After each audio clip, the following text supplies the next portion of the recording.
Hello everyone, Lily here. Welcome to my channel, and for those returning viewers, welcome back. And today I thought I would do a comparison between two Rider-Waite Smith based decks. Well, actually, one is the Rider-Waite Centennial and the other one is the Blacklight Tarot, which is put out by Tarot Collectibles. Just because I decided that I'm basically doing a review of the Blacklight Tarot. I'm looking at it again and deciding if I'm going to keep it or if I'm going to get rid of it. Even though Blacklight stuff was part of my teenagehood when I was growing up, I'm not sure if it's appealing to me now. But anyway, the thing is that that was an impulse purchase at the time when I wanted other decks from this company that weren't available. So this was basically a consolation prize, basically, for not getting the other two. But anyway, the thing is since then I have acquired other decks from this company, and yeah, I'm thinking the Blacklight Tarot might be a goner. But the thing is before I do, I'm gonna compare it to the Smith-Waite and see if I'll change my mind. Usually the Smith-Waite Tarot, the Centennial, is my go-to deck for most readings. I mean, if I'm in a hurry, basically, because I know that deck so well, because I have this version here, and I also have a Centennial. And one of the reasons why I went with the Smith-Waite Centennial is because the yellow box US game Rider-Waite Smith that we find everywhere, I've always found the colors too garish, even though I did learn on it and I did use it. But the thing is that the minute I found the Centennial, it's the one I gravitated to because of the muted colors. So anyway, let's get started.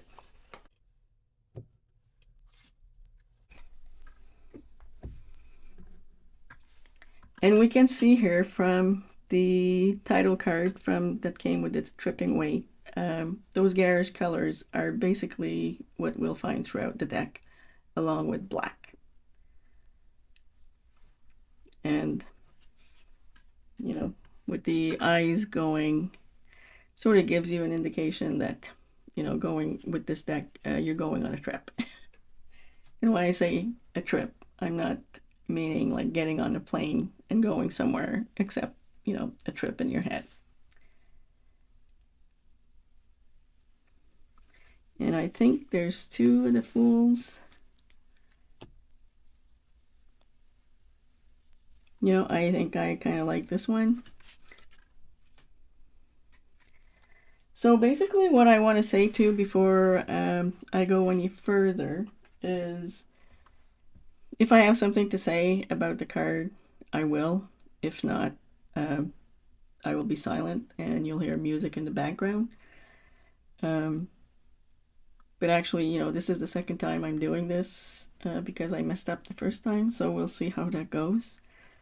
But anyway, so one of the things that kind of bothers me about this deck is all this melting stuff here, which to me, it basically insinuates that you're part of a trip when you see things like that are melting. It's something you'd see in a dream, or if you're on drugs, basically. LSD comes to mind, although I wouldn't really know because I never partook in that. And here we have the High Priestess. I like the eye, which sort of implies the third eye and intuition. But you know what? I find meaning in having the curtain here, which got lost in the black light. So And here's the impress. Hot pink for pomegranates. Yeah, doesn't work for me. Actually, you know what? To me, they look more like cookies with fancy frosting, pink frosting that you'd find around St. Valentine's Day, maybe. Apart from that, I think they did a pretty good job of everything else. And I don't remember if Elton John ever had a beard, but you know, the glasses here kind of remind me of Elton John in his heyday.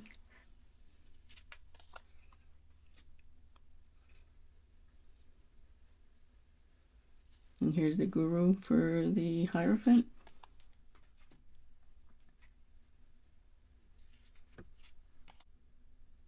This is one of the things too that in this deck is they got rid of some of the details that actually, to me, they have meaning when I look at the card.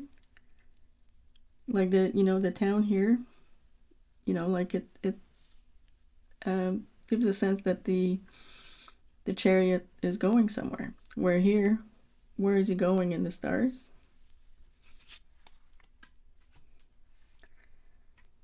Here I like the coloring, what they did here with the main bodies being transparent to the environment behind.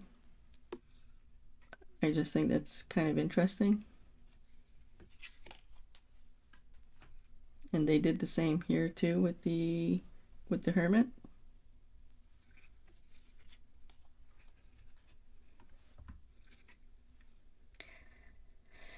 What they did with the Wheel of Fortune, I think, does fit the theme of the deck.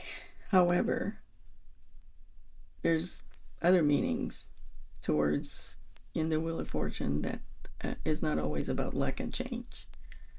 Yeah.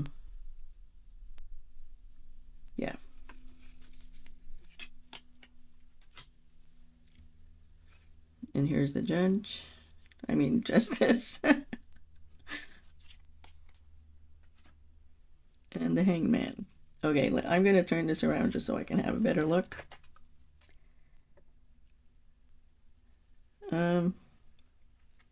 Not sure what they're doing here, but you know what? I do like the wings. I like the look of them. I'm not sure I know what it would mean or if it has any particular meaning in this card, but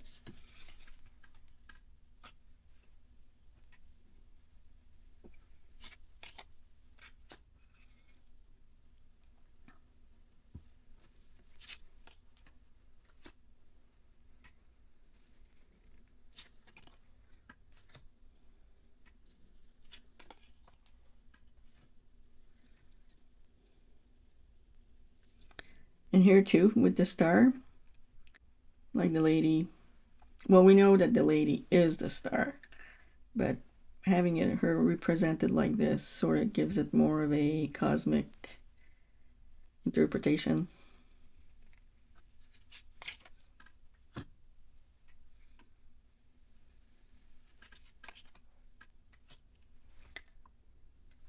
And here we have the sun. They lost a wall, which to me has meaning. And I don't know, this sun here gives me a creepy clown vibe. I don't know why. You know what? I really don't like it.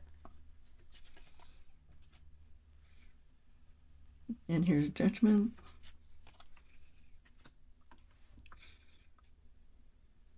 There's the World, and I think there's a second one.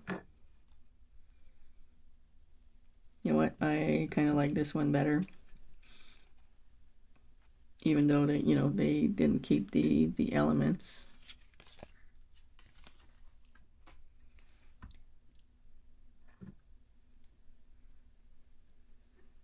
And here's the Ace of Wands. They replaced the wand with a cobra, which is kind of interesting. Yeah, I mean, a cobra is dangerous, especially when it's expanded like this. So I don't know. Here's the two of wands. I think there's two of them. I like this one better. And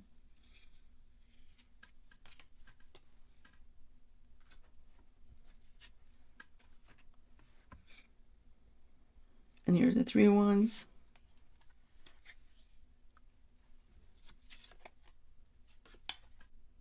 Here it's interesting to me because it looks like, while here they all look like boys to me. In this one, they all look like girls. I mean, this one even has a Farrah Fawcett hairdo. If anybody remembers Farrah Fawcett and Charlie's Angel, that was, everybody had that hairdo in those days. Yeah, that's about it for this one.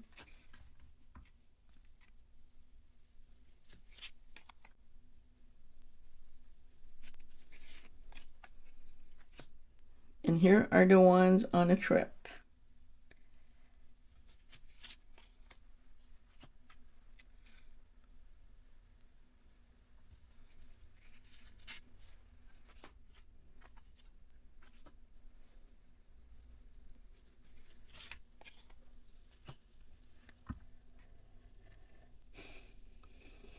Yeah, I don't like the way they drew this page of wands. I don't know. There's something about it that, yeah, it looks strange. Here's the Knight of Wands. A knight without an armor, I don't know. You know, like, it feels strange to me. Although, the way they're dressed do look like they're cowboys, in a sense. If you were a cowboy in the 1960s and 70s. And here we have the Queen of Wands. I like what they did with the cat. I don't know about the hair. I'm not sure if it's supposed to mean anything. You know, it almost gives the impression that her head is in the clouds, which isn't something I would say about the Queen of Wands. I think this is interesting what they did with the king here, with putting all the flames, you know, all around the sun. So, and here's a pentacle, and the pentacle is melting. We kind of get the sense of movement in here, but I think this representation with the boats behind is more effective. Because that's part of the thing of the Two of Wands, is it's balancing. It's, you know, giving up something to gain something else.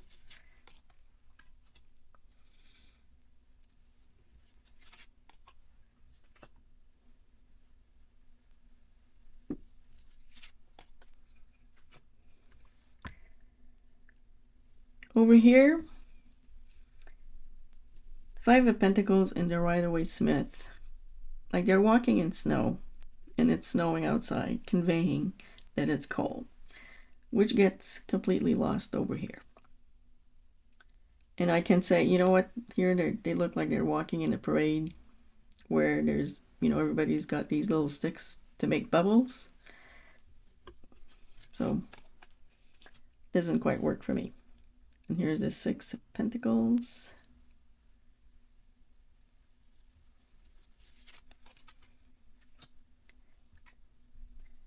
And here's Elton John looking at his marijuana growing.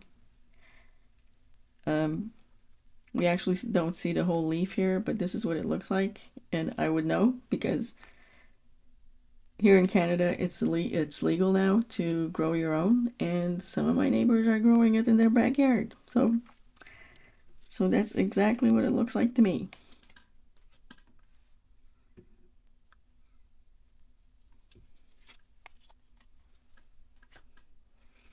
And over here, she's got a Tina Turner hairdo, even though I don't think it was a style at the time. But, I mean, she looks good. The other thing I want to say about this card is like in the Rider-Waite-Smith here, we have a sense of opulence because she's standing in front of a vineyard. Where here, that got completely lost when they removed it. So the sense of opulence is kind of missing here, I think. Ten of Pentacles. They were faithful to the original one, except for the little kid here that's pulling the dog's tail. And here he looks more like a pilgrim to me than, someone who's rich and built the legacy. Although, you know what, in today's age, we do see people from that era who never changed the way they wear their hair and their bandanas. But I mean, at the time, it wasn't something you would have seen in someone older.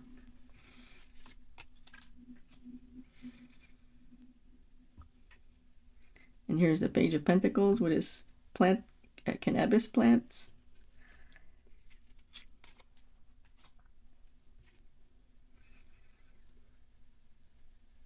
And here's the Knight of Pentacles. I think he's the only one that's wearing a cape in this deck out of the four knights.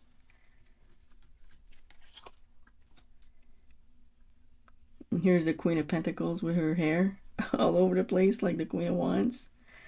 The thing that strikes me here is the mushrooms. Is the Queen of Pentacles most likely to imbibe magic mushrooms at all? That's the thing that's kind of grabbing my attention right now. And just for the record, I've never taken drugs, so I wouldn't know what it's like.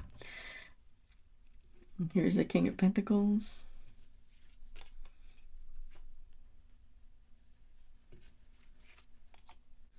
The Two of Cups. I think there's another one. Yep. I kind of like this one better. But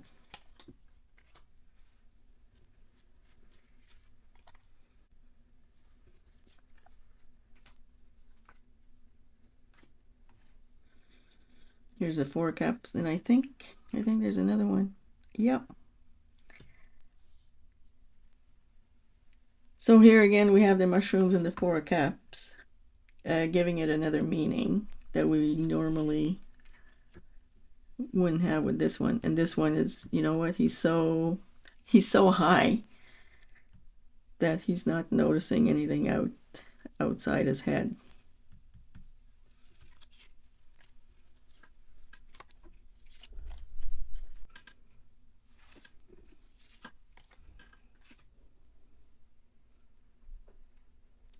Here in this Six of Cups, one of the things they didn't do is they put all the flowers facing front, where in the Rider-Waite-Smith there's one that we only see the back of.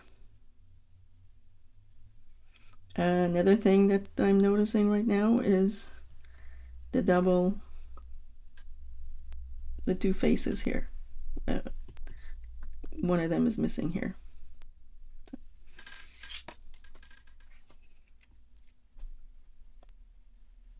Now the Seven of Cups is also interesting. I'm not sure what this means. We see the dragon, we see the cannabis leaf here, the mushrooms again. And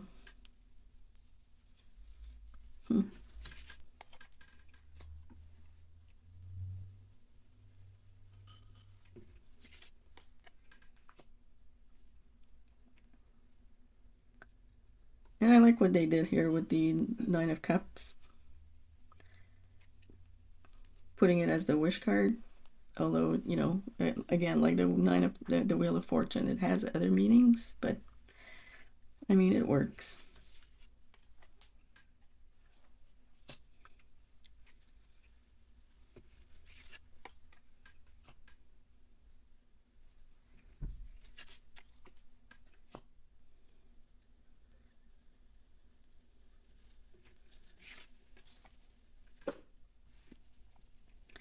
And here we come to the first queen that doesn't have her hair up in the air.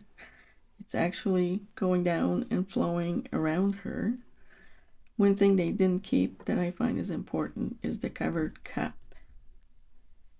They left it open here.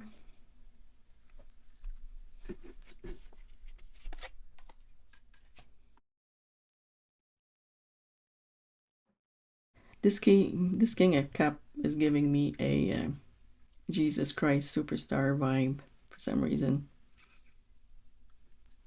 They replaced the fish with a seahorse.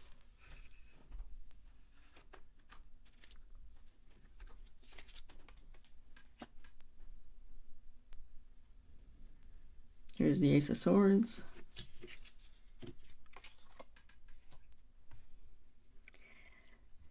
Now, the thing about this Two of Swords is, how could you stop someone with melting swords? Which isn't quite working for me. In this card here, there's no way you're going past her without being cut down.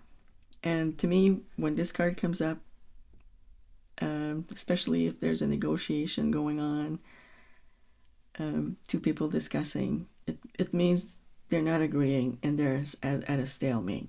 We're here, I don't know, you know what, there's something lost in it. At the same time, though, is it kind of reminds me of the Two of Cups in a make peace, not war. So peace and, you know, hand over your swords in the fire.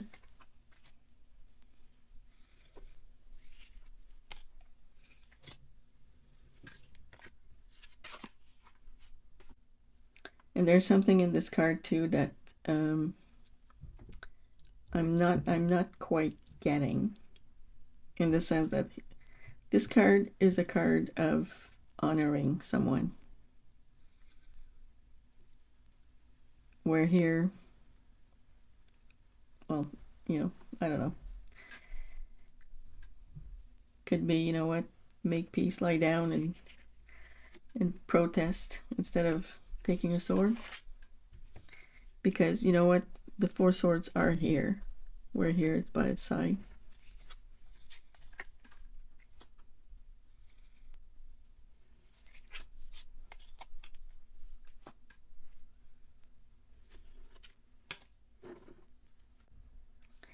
You don't get the sense here he's running away as much as in this card. Just because, you know, he could be anywhere. And he's just looking at what he's missing.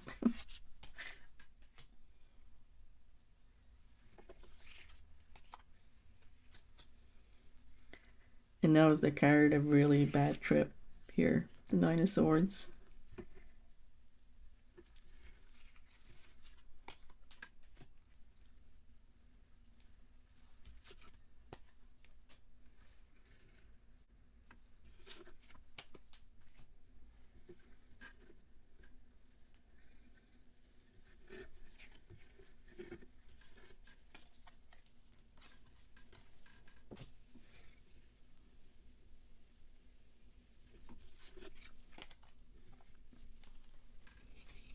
And here we have another queen with her hair down. I have to say this one looks more fierce than here.